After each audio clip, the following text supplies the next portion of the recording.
For the third day in a row, the U.S. topped its all-time coronavirus record on Friday. New cases in a single day have topped 150,000. More than 67,000 Americans are hospitalized, and all 50 states are reporting a rise in numbers.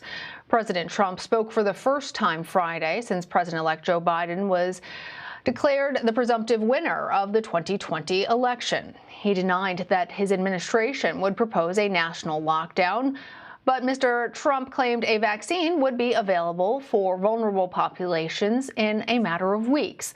Mr. Trump still has not conceded the election. Nikki Batiste kicks off our coverage from New York City.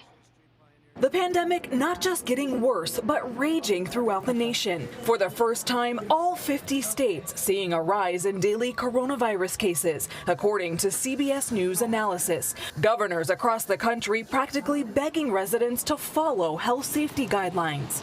It's a very dangerous situation, and our hospitals have been sounding the alarm. In New Mexico, the governor ordering all non-essential businesses to close for the next 2 weeks. Residents ordered to shelter in place. Tonight, this stark warning from Idaho's governor. We are in the middle of an unprecedented and dangerous time in our state's history. Colorado again shattering records for new cases and hospitalizations. These are our darkest days as a nation. They are our darkest days as a state. In New York, the positivity rate on the brink of the 3% threshold that would trigger the closing of all public schools to in-person learning. The city's mayor with this message for parents. Have an alternative plan for beginning as early as Monday. California now passing an unsettling threshold. More than 1 million COVID cases, the second state to do so after Texas. In hard-hit El Paso, a city with more hospitalizations per capita than any single state in the country. The healthcare system is overwhelmed. Nurse Lawana Rivers posted this after finishing a shift. There's not a single patient that made it. Y'all, when I say this assignment here, like literally almost destroyed me. In Minnesota, health officials want all 18 to 35-year-olds to get tested. They're seeing disproportionate spread among young people. 17-year-old Minneapolis resident Ella Winston was hospitalized 10 days and just got home. Being in the hospital was so scary. Just seeing my mom so sad too, it was really hard for me. Based off what you are going through, does that change your mind on how you think about your own Thanksgiving plans? I think our family's going to have a small, tight, knit Thanksgiving for ourselves and probably some Zoom calls. It puts a perspective of how fragile life is and what we're thankful for. The restrictions taking effect here in New York City tonight include a 10 p.m. curfew for restaurants and gyms and limiting gatherings in private homes to 10 people. But the governor warns tighter restrictions are looming. Lana? Thank you, Nikki. We now turn to the COVID-19 crisis in Europe. Italy surpassed 1 million coronavirus cases this week. The country was one of the hardest hit by the virus. CBS News has received rare access into a hospital there, and shocking footage is revealing the realities of the country's overrun health system. Chris Livesay has more from Rome, but I need to give you all a warning that some of the images you are about to see can be graphic. Inside a Naples ER, a man collapsed on the bathroom floor. This one is dead, says the person filming. This one, we don't know whether he's alive or dead.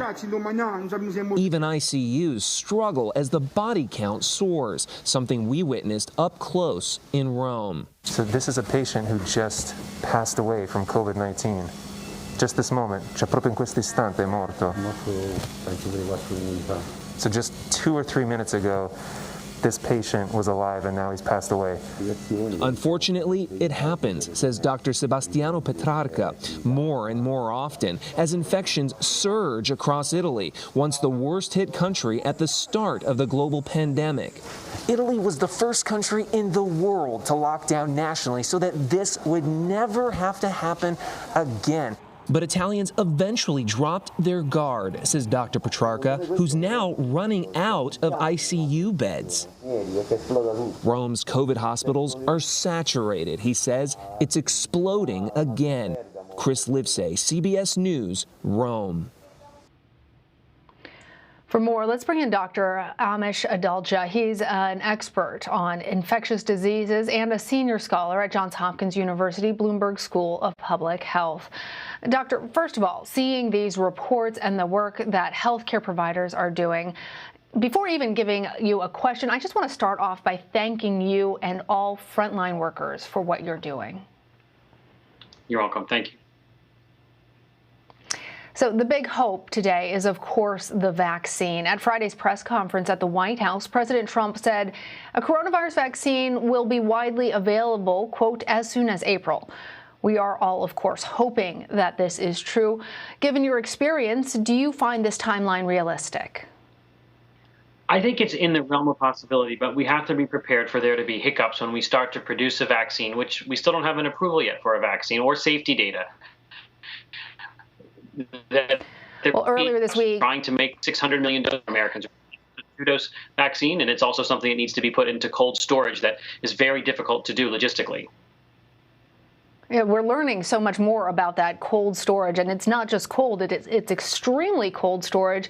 Earlier this week, drug maker PFİZER said that its coronavirus vaccine is more than 90% effective. You wrote about this in a piece for The Hill, arguing that the enthusiasm it generated should be, quote, tempered to some degree. Got to be honest with you, we really want to hope, so why do we need to temper it?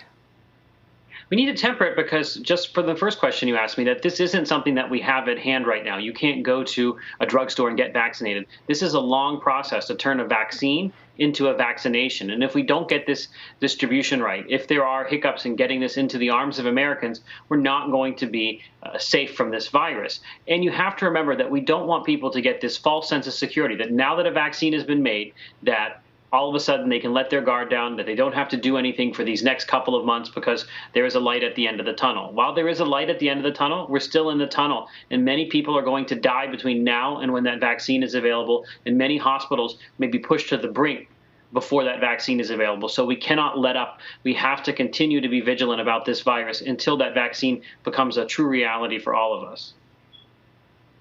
Well, you also touched on what you call the Herculean vaccine distribution task that lies ahead. What do you believe will be the biggest obstacle when it comes to successful distribution of any coronavirus vaccine? We know that there are several different ones that are currently in development. And I'm also curious what impact might delaying transition access mean to people who are waiting and counting on that vaccine? To me, the biggest obstacle there are two. One is that this, like we alluded to earlier, this needs to be kept at very cold temperatures, -70, -80 degrees centigrade. Most hospitals, most places around this country don't have that kind of storage. So we have to figure out how we're going to keep this vaccine cold enough so that it remains viable before it gets into the arms of Americans. So that's going to be a really hard challenge. The other thing is it takes 2 doses. So we have to make sure people actually come back for their second dose. Anytime we increase the number of doses of a vaccine, it usually decreases compliance. And I do think it's very critical right now that the Trump administration work with President Biden's team to actually be able to hand this off seamlessly, because we don't want any kind of hiccup. We don't want any kind of disruption. We don't want to lose any time, because people's lives, time is people's lives. So we have to really make sure that there is nothing falls through the cracks, and that these transition teams for the COVID task force transition team work seamlessly, that there is an easy handoff between them so that we can really get this vaccine as soon as possible.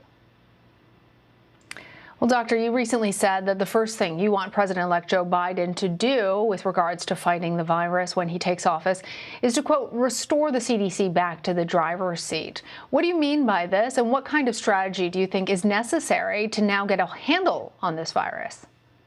So back in February, basically, the CDC became handcuffed. They became gagged. They were unable to talk to the American public on a daily basis about how to think about this pandemic, what actions were safe, which actions weren't safe, what to expect. All of that basically disappeared. And even after that, when the CDC would issue guidance, it was always second guessed, because there was so much political meddling into the CDC process that the stature of this once great institution got diminished because of what the Trump administration did to it. So the first thing we need to do is restore the CDC back to that position where people listen to them, where people know that the data that they're providing, the guidance that they're providing, is evidence-based and it is the best in the world. That's what we need to do, because that will coordinate all the 50 states' responses. All the calamity that we've seen would likely become much, much minimized if the CDC was able to speak. And I do think that right now we've got a train that's going hundreds of miles an hour. It's going to be very hard to stop this number of cases that we're having. But I do think if we can get the CDC, if we can get individuals to start realizing that we're in a pandemic and that the actions that we take will have an influence on the number of cases and whether or not your community hospital goes into crisis, I think we can hopefully avert the worst of this. It's going to be bad and it's going to be hard, but I do think that we can take targeted public health actions, a lot of public health communication, and hopefully get some handle on the number of cases so we don't put hospitals over the brink that they're at right now. Well, I think the thing that is going to be very hard for many people, less than 2 weeks away, is Thanksgiving. Dr. Anthony Fauci has previously discouraged Americans from getting together with anyone outside of their immediate family. On Friday, he joined CBS This Morning and was asked whether it's recommended to wear masks indoors. Here's some of what he had to say. Now, obviously, it's kind of difficult to be eating and drinking at a dinner with a mask on. You can't do that. But to the extent that you can keep that mask on, I mean, nothing is going to be perfect in this. But if you're indoors and gathering with people, even if it's a relatively small group, to the extent possible, keep the mask on even if you are indoors. People who say wearing a mask indoors, they're really talking about when you get into a setting where you're really unsure what the status of people are. But when families go the extra mile of either quarantining or getting tested, then I don't think you really have to say every moment you're in the house you have to have a risk. You've got to use some common sense and make sure you look at what relative risks are, because the relative risk is going to go way down if everyone's been tested or people have been quarantined. Dr. Adalja, I'm wondering what your take is on this. Different people have different common sense guidelines. And what is your recommendation for how we ought to be balancing both our desire to have festive holidays surrounded by friends and family, even those that are closest to us, even if they're not necessarily in our house every day, with the need to try and tamp down these spikes that we're seeing in the pandemic? I do agree with everything that Dr. Fauci said there. I think this is what we have to get good at, this relative risk valuation, thinking about how you can make things safer. And I do think when it comes to Thanksgiving, there are ways to do this. Keep the size as low as you can. If you are inviting people that you haven't mixed with, try and have people kind of segregated a little bit at the dinner and wear masks if you haven't mixed with them, or come up with a protocol if testing is available in your area to test people before they come. The other thing you can also do is have people start to quarantine now, reduce the number of contacts so you can decrease the risk. I think we have to move to what I call a harm reduction approach here, and this is borrowing from other parts of public health where we know that people are going to take risks. They're going to make choices that maybe not everybody agrees with. So we've got to give people the tools to be able to make these choices in a better way so that they're not letting the virus really take advantage of their activity. So this is what we have to move to, a sustainable approach where we're trying to give people a toolkit that they can use, and at the same time fortifying public health to be able to test, trace, and isolate. I mean, that's the way countries like Taiwan did it. Well, we've been unable to do that from the very beginning, and I think we have to move to that because this has gone on for too long, and there's really no end in sight. And I think that it's only going to get worse in the winter if people continue to behave the way they have. All right, I'm writing down isolate now, get tested, minimize risk. Dr. Amesh Adalja, thank you. Thank you.